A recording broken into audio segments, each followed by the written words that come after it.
మీ అనుని. Welcome to my channel. రీసెంట్గా వరంగల్ వెళ్ళినప్పుడు భద్రకాళి ఆలయం చూశానండి. ఆ గుడి విశేషాలు చూపిస్తాను పదండి. మనం గుడిలోకి ఎంటర్ అవ్వగానే రైట్ సైడ్ కొండ మీద శివపార్వతులు ఉంటారండి. నాకు వారిని చూడగానే వైజాగ్ కైలాసగిరి గుర్తొచ్చిందండి. నిజంగా మైండ్ బ్లోయింగ్ అసలు. వారిద్దరిని చూడగానే మనసు పులకించిపోయింది. ఆ వైబ్స్ అసలు నార్మల్గా ఉండవు. మీరు వరంగల్ వెళ్ళినప్పుడు తప్పకుండా చూడండి, మిస్ చేయకండి. గుడి ప్రాంగణం మాత్రం చాలా బ్యూటిఫుల్గా ఉందండి. చాలా విశాలంగా ప్లెజెంట్గా ఉంటుంది. గుడిలో ఎంటర్ అవగానే లెఫ్ట్ సైడ్ లేక్ కనిపిస్తుందండి.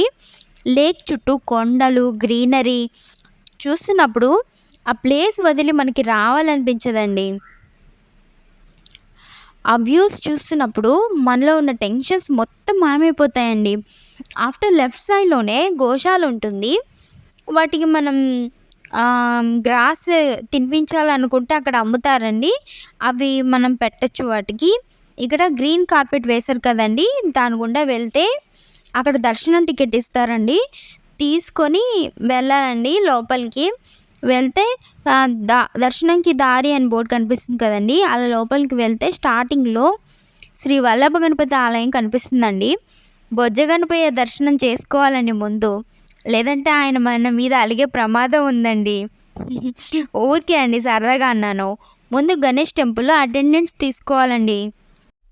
ధ్వజస్తంభం దగ్గర ప్రమిదలో ఒత్తులు, నెయ్యి వేసి అక్కడ అమ్ముతారండి. మన అమ్మవారి నామం శ్రీమాత్రే నమః అని చెప్పుకుంటూ దీపం వెలిగించుకోవచ్చండి. నేను కూడా వెలిగించాను. కొబ్బరికాయ ఆలయంలోకి వెళ్ళేటప్పుడే ముందే కొట్టిచ్చేస్తారండి మనకి. క్యూలో నిలబడ్డామండి. నిలబడి అమ్మవారిని చూస్తున్నప్పుడు నాకు ఏడుపు వచ్చిందండి సడన్గా. చాలా డేస్ నుంచి వరంగల్ భద్రకాళి గుడికి వెళ్ళాలనుకున్నానండి, అస్సలు కుదరలేదు. ఇప్పటికీ అమ్మవారి అనుగ్రహం నా మీద పడిందని చాలా ఎమోషన్ ఫీల్ అయ్యానండి. నాకు లలిత అమ్మవారు, దుర్గాదేవి, కంచి కామాక్షి, ఇతర శక్తి దేవతలు అంటే నాకు చాలా ఇష్టం అండి. అమ్మవారి పూజలు నేను శ్రద్ధగా చేస్తాను. అమ్మవారికి గంధము, పసుపు, కుంకుమ రాయడం అంటే నాకు చాలా ఇష్టం అండి. మా ఇంట్లో చిన్నది కంచి కామాక్షి అమ్మ విగ్రహం ఉందండి. ఆవిడకి పూజలు చేస్తున్నప్పుడు ఆ పాజిటివ్ వైబ్స్ మనకి కాన్సన్ట్రేషన్ పవర్ని పెంచుతాయండి. అప్పుడు మనం ఏ పని స్టార్ట్ చేసినా సక్సెస్ఫుల్గా కంప్లీట్ చేస్తామండి. ఇన్ని రోజులకు నాకు భద్రకాళి అమ్మవారి దర్శనం కుదిరిందండి. 2 టైమ్స్ వరంగల్ వెళ్ళానండి, కానీ భద్రకాళి టెంపుల్కి వెళ్ళలేకపోయాను. మనం వెళ్ళాలి అనుకుంటే వెళ్ళలేమండి. అమ్మవారి అనుగ్రహం మన మీద ఉంటేనే వెళ్ళగలుగుతాము. అమ్మవారి దర్శనం అవ్వగానే వల్లి దేవసేన సమేత సుబ్రహ్మణ్యేశ్వర స్వామి దర్శనం కూడా చేసుకున్నామండి. స్వామివారి అలంకరణ, ఆ 4 పడగల వెండి తొడుగు చూస్తుంటే స్వామి చాలా చూడముచ్చటగా ఉన్నారనిపించిందండి.